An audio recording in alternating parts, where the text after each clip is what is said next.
મેદી રસમ જેવા કાર્યક્રમો બંને પક્ષોએ બંધ કરવા, જૂના રીત રિવાજ મુજબ પીઠી ચોળવી, મેદી બાંધવી તેમજ દીકરીને તૈયાર કરવા માટે બહારની વ્યક્તિને બોલાવવી નહીં, ગામ કે કુટુંબની દીકરીઓએ તૈયાર કરવાનું રાખવું.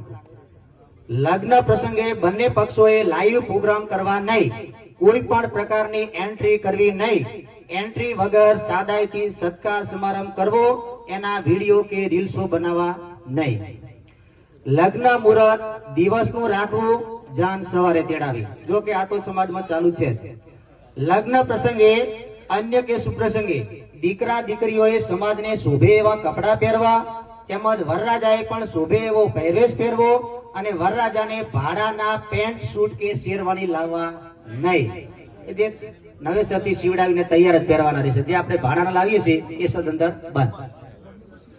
લગ્ન પ્રસંગે જાનમાં વધુમાં વધુ 15 વાહનો તથા વધુમાં વધુ 100 માણસોથી વધારે લઈ જવા નહીં અને પોતાના સમાજના જ માણસો લઈ જવા તથા બંને પક્ષોએ જાનમાં ફટાકડા સદંતર બંધ કરવા.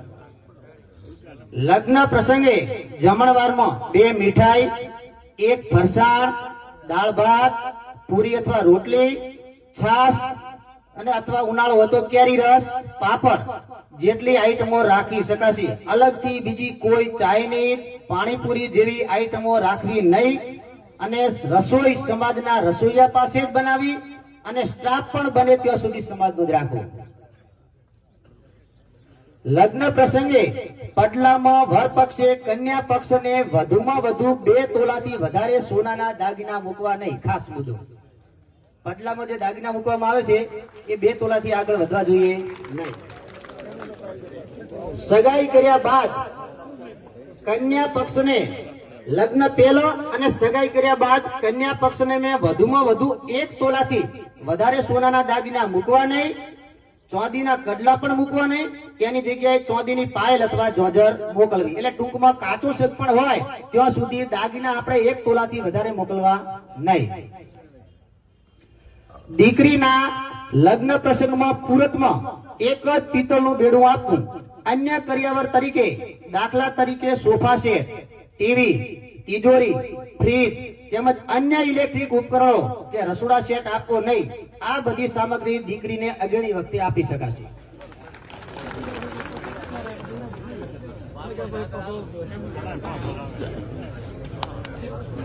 લગ્ન પ્રસંગમાં બંને પક્ષના સગાવાલાએ ભેટ માટે આપવામાં આવતી વાસણ પ્રથા સદંતર બંધ કરવી. એના સિવાય અન્ય ચીજ વસ્તુ પણ જે આપવાની પ્રથા છે એ પણ બંધ કરી અને રોકડ રકમની અંદર વ્યવહાર કરવો. લગ્ન કરીને ઘરે આવ્યા પછી જૂના રીત રિવાજ મુજબ વર કન્યાને વધાવવાનું રાખવું. કોઈ પણ જાતનું વેલકમ, ડેકોરેશન કે એન્ટ્રી કરવી નહીં. તેના વિડીયો, સ્ટેટસ કે રીલ બનાવી સોશિયલ મીડિયામાં શેર કરવા નહીં. ઓણા પ્રસંગે કે ઘરઘેણા પ્રસંગે ડેકોરેશન કરવું નહીં. હમણાં એક નવો ટ્રેન્ડ ઘરઘેણામાં ચાલુ થયો છે. એટલે ઘરઘેણામાં ફેરા ફરવા નહીં, માત્ર ફૂલહાર કરવાનું રાખવું.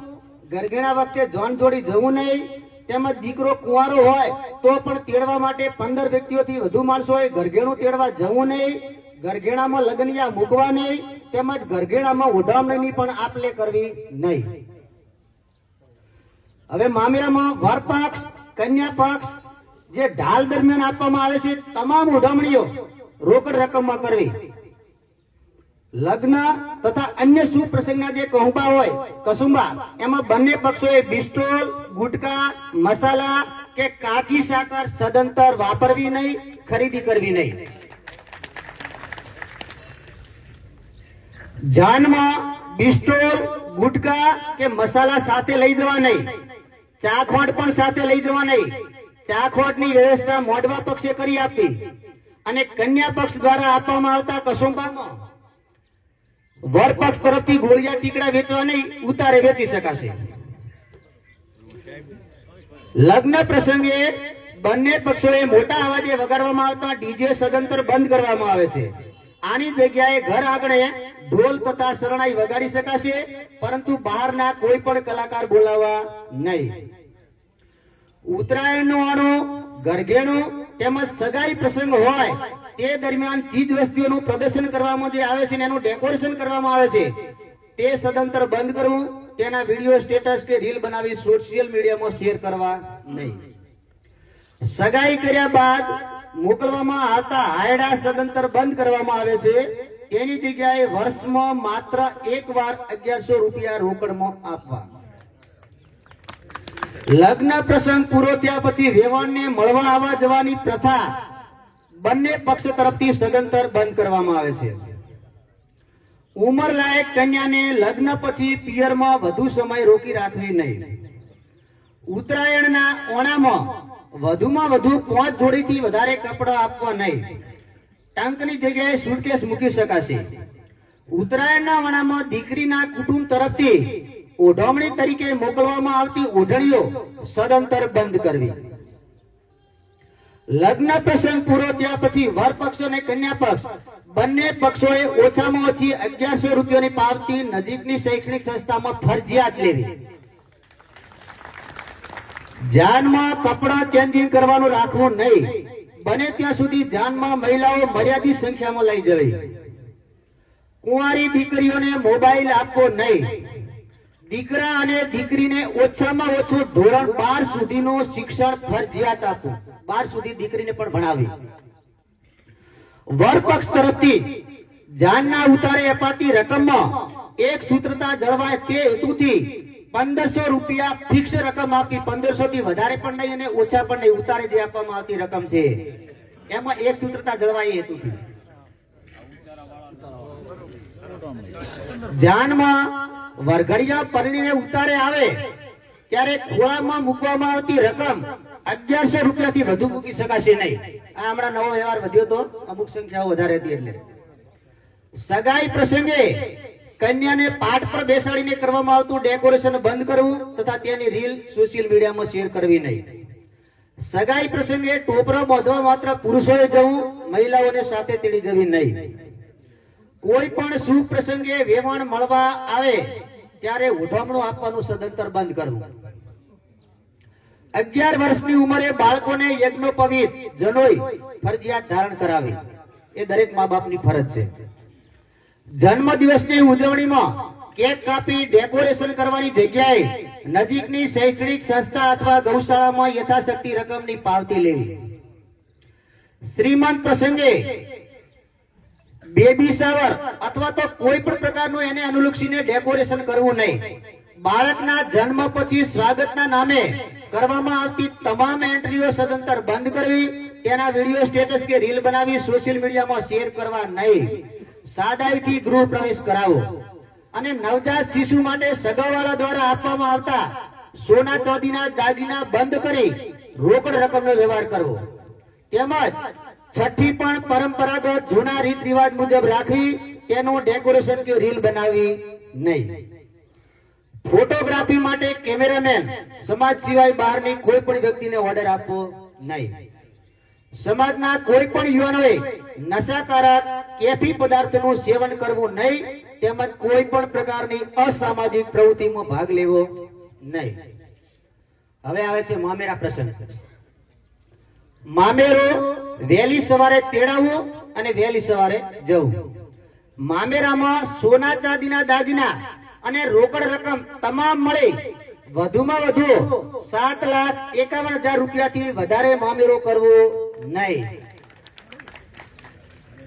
જુજેણું વધુમાં વધુ 1 લાખ રૂપિયાથી વધુ રકમનું કરવું નહીં. મામેરામાં દીકરીના પરિવાર સિવાયની એટલે કે ભોણેજડા સિવાયની તમામ ઉજવણીઓ રોકડ રકમમાં કરવી. મામેરામાં બેનના ઘરનું વળતું ઉઠામણું માત્ર સગા ભાઈને જ, અને એ પણ ફિક્સ 200 રૂપિયા. એનાથી વધારે લેવા નહીં કે આપવા નહીં. અને એ પણ સગા ભાઈ 1 હોય 2 હોય કે જે હોય બધાને 200 રૂપિયા. હવે આવે છે મરણ પ્રસંગ. મરણ પ્રસંગે 70 વર્ષથી નીચેની ઉંમરની વ્યક્તિના મરણ પાછળ કરવામાં આવતા 2 દાન સદંતર બંધ કરવામાં આવે છે. માત્ર ખીચડી કઢી રાખવા. અને 70 વર્ષથી મોટી ઉંમરની વ્યક્તિના મરણ પાછળ 2 દાન મરજિયાત છે. કોઈ ફરજ નથી, કોઈ પણ પ્રકારનું દબાણ નથી. બરાબર, પણ બની શકે તો ન કરે તો સારું. તથા ખીચડીમાં ઘી વાટકીના બદલે વાડીથી આપવું, જેથી ઘીનો બગાડ થાય નહીં. મરણ પ્રસંગે આપવામાં આવતી કાચી સાકર, કોરી સાકર, બંને સાકર સદંતર બંધ કરવામાં આવે છે. ટૂંકમાં પથારીએ થાળી રાખવી જ નહીં, ફેરવી જ નહીં. પથારીએ થાળી બંધ. મરણ પ્રસંગે ટાણું 13મા દિવસે રાખવું, તેમજ નાની ઉંમરના મરણ પાછળ ટાણું અનુકૂળતાએ રાખી શકાશે, અને 1 કે 2 દિવસ નક્કી કરી અનુકૂળતાએ બેસણું પણ રાખવું. મરણ પ્રસંગે રવિવારના દિવસે લોકાચાર જઈ શકાશે, એ દિવસે આપણે પાણી પણ આપી શકીએ. મરણ પ્રસંગ પૂરો થયા પછી રાખવામાં આવતો પૂર્ણ માસ સદંતર બંધ કરવામાં આવે છે. મરણ પ્રસંગે ડાબરીના પૈસા અલગથી આપવાને બદલે મૃતકના ફોટા આગળ મૂકવા, જો કે પરંપરાગત હાલ તો ચાલુ જ છે. મરણ પ્રસંગ પૂરો થયા પછી આવતા પ્રથમ તહેવારે માત્ર બેન દીકરી સિવાયના સગા સંબંધીને તેડાવા નહીં. પહેલો તહેવાર આવે એટલે કુંવાસી આવી છે. મરણ પ્રસંગે ટોણાના દિવસે સાથરાવાળી મહિલાઓને આપવામાં આવતી રોકડ રકમની આપલે સદંતર બંધ કરવી. મરણ પ્રસંગે ટોણાના દિવસે કરવામાં આવતી નાત સદંતર બંધ કરવામાં આવે છે. ગંગા થાળી કરી શકાશે, તેમજ મા બાપની હયાતીમાં ઉજવણું પણ કરી શકાશે. ઉજવણું પણ વહેલી સવારે તેડાવવું, અને ઉજવણામાં જેનું ખર્ચ તેના ઘરની જ ઉજવણી કાગળમાં લખવી. મરણ પ્રસંગે પાર કે છાજિયા લેવા નહીં. મરણ પ્રસંગે ટોણાના દિવસે યથાશક્તિ મુજબ નજીકની શૈક્ષણિક સંસ્થામાં પાવતી લેવી. મરણ પ્રસંગે ટોણાના દિવસે ઉજવણી, આ ખાસ મુદ્દો છે, ધ્યાન આપજો. મરણ પ્રસંગે ટોણાના દિવસે ઉજવણી મૃતકના પરિવારે લેવી ખરી, પણ આપવી નહીં. એટલે કે જમાઈઓને જે કરવામાં આવે છે ને અમે કરવી નહીં, આવે એ લેવી ખરી. લોકાચાર દરમિયાન મહિલાઓ દ્વારા વેવાઈના ઘરે સંભાળ તરીકે આપવામાં આવતી રકમ બંધ કરવામાં આવે છે, જો કે કુંવાસી માટે છૂટછાટ રહેશે. હવે બંધારણ ભંગ થાય તો શું કરવું?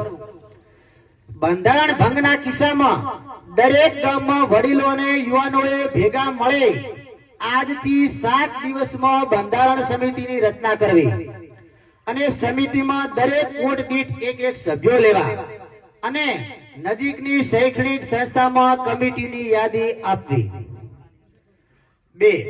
બંધારણનું પાલન ન કરવાના કિસ્સામાં સમિતિના સભ્યો સમજાવટથી કામ લેશે, છતાં પણ જો નિયમનું પાલન કરવામાં ન આવે તો ગામમાં કોઈ પણ કુટુંબીજનો નિયમ ભંગ કરનાર વ્યક્તિના સારા માઠા કે કોઈ પણ પ્રસંગે હાજરી આપી શકશે નહીં. અને જો કુટુંબની કોઈ વ્યક્તિ સમિતિની ઉપરવટ થઈ ના પાડવા છતાં પણ જો હાજરી આપશે તો એ વ્યક્તિને પણ બંધારણ ભંગના નિયમ હેઠળ ગુનેગાર ગણી લેવામાં આવશે. અને આ અંગે ત્રણેય પરગણાની કોર કમિટીને, એટલે કે સમાજને, ગામ લોકોએ જાણ કરવી, અને કોર કમિટી આ બાબતે દંડ અથવા જે નિર્ણય લે તે બંધારણ સમિતિ અને જે તે ગામ લોકોને બંધન કરતા રહેશે. હવે આવે છે સામાજિક ન્યાય. સામાજિક ન્યાય માટે પીડિત વ્યક્તિએ પોતાને ઘરે સમાજ બોલાવવા માટે કાગળ ફાડવા બોલાવવા નહીં, તેના બદલે નજીકની વાવ, થરાદ અને ભાભર બોર્ડિંગના પ્રમુખ મંત્રી પાસેથી તારીખ મેળવી કોઈ પણ રવિવારે સવારમાં એક ટાઈમ માટે સમાજ બોલાવવાની રહેશે, અને એની અંદર ભોજન પણ સાદું રાખવાનું રહેશે. સમાજ બોલાવવા માટે પીડિત વ્યક્તિએ સમાજના વડીલોને ફોનથી જાણ કરવાની રહેશે. આના માટે અલગથી ગાડીઓ મોકલવામાં આવશે નહીં, અને વડીલોએ પોતાના સ્વખર્ચે નજીકની શૈક્ષણિક સંસ્થામાં હાજરી આપવાની રહેશે. નાના મોટા સાટા પ્રથાના ખાસ મુદ્દો આવે છે. નાના અને મોટા, એક સાટું નાનું હોય ને એક મોટું હોય, આવા સગપણના કિસ્સામાં એક દીકરીને 1 કે 2 સંતાન હોય અને સામેવાળા સાટામાં એ લગ્ન કુંવારું હોય તો લગ્ન કરવાની ના પાડે, અને પરણેલું હોય તો આણું કરવાની ના પાડે, તેવા કિસ્સામાં પીડિત વ્યક્તિએ નજીકની સંસ્થામાંથી તારીખ મેળવી કોઈ પણ રવિવારે સમાજ તેડાવવાનો રહેશે. સમાજ આ બાબતે ગુનેગાર વ્યક્તિ પાસેથી 21 લાખ રૂપિયા દંડ પેટે 200 મણ બાજરી અને સમાજનો બિલ વસૂલ કરશે. આ દંડની રકમમાંથી સમાજ 25% લેખે રકમ ત્રણેય પરગણાની સંસ્થાઓ માટે સહિયારી રકમ સમાજ જમા રાખશે. પછી અન્ય સગપણ તોડવાના કિસ્સામાં પણ સમાજ ભેગો કરવા માટે આ નિયમ જ લાગુ પડશે, પરંતુ એમાં દંડની રકમમાંથી 25% નો નિયમ સંસ્થામાં આપવાનો આ ફરજિયાત આ પ્રમાણે જ રહેશે. ખાસ નોંધ બીજી, આવા કિસ્સામાં ગુનેગાર વ્યક્તિ સગપણ છૂટું કર્યા સિવાય બીજી જગ્યાએ દીકરી વળાવશે તો સગપણ કરાવનાર વચેટિયા સહિત દીકરીના પિતા પાસેથી 25 લાખ રૂપિયા દંડ સમાજ અલગથી વસૂલ કરશે. આવા દંડની તમામે તમામ 100% રકમ ત્રણેય પરગણાની સંસ્થાઓ માટે સહિયારી સમાજ પોતાની પાસે જમા રાખશે.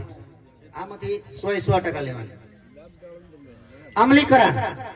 પરમ પૂજ્ય બ્રહ્મલીન સંત શ્રી આનંદ પ્રકાશ બાપુની ગુરુ ગાદીની પવિત્ર ભૂમિ એટા મુકોમાંથી રચાયેલું આ નવીન બંધારણ નું અમલીકરણ આજે તારીખ 1/2/2006 થી અમલી બનશે તથા આ બંધારણના સુધારા વધારા કરવા માટે 2 વર્ષ બાદ સમીક્ષા કરવામાં આવશે.